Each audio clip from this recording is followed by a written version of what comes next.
hawa jamaa zangu waliozungumza jana, hakuna miongoni mwao wamewahi kuwa kiongozi wa kuchaguliwa kwenye chama chetu kwenye ngazi yoyote. Wamekuwa makao makuu ya chama, wazungu wanasema as long as I can remember, kwa miaka zaidi ya 20. Sisi tukipigana hapa, ruzuku ikipatikana, wao wanalipwa. Hawajawahi kufanya kazi ya bure. Mwenyekiti wenu wa jimbo anafanya kazi ya kujitolea, katibu wa jimbo anafanya kazi ya kujitolea, mwenyekiti wa mkoa, viongozi wote wanafanya kazi ya kujitolea, lakini wao wakiwa makao makuu hawajawahi kufanya kazi ya bure. Umeingia uongozi mpya, umechagua viongozi wengine, kwa sababu chama hiki ni kikubwa. Watu wengine, umekuwa makao makuu kwa miaka 20, miaka 15, miaka 22. Tumeteua watu wengine.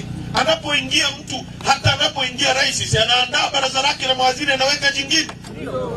Lissu ameingia, ameunda baraza lake la mawaziri jipya. Imekuwa nongwa. Imekuwa nongwa.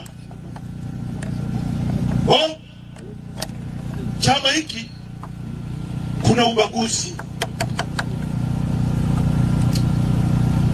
Simuliwasikia jana? Kuna ubaguzi. Tunabaguliwa. Unabaguliwaje? Hawasemi. Kubaguliwa ni kwamba wao hawajapewa nafasi, wamepewa wanachadema wengine. Wewe ndio ubaguzi. Chama hiki kinasema no reforms no election. Kwa hiyo sisi hiyo agenda tunaipinga, sio agenda ya nchi. Nani miongoni mwenu hapa Nkwenda ambaye nasema leo tukienda kwenye uchaguzi jinsi ulivyo mnaweza kupata mbunge au diwani? Nani miongoni mwenu anasema hivi? Kuna mtu hapa anasema tukienda kwenye uchaguzi tutapata madiwani?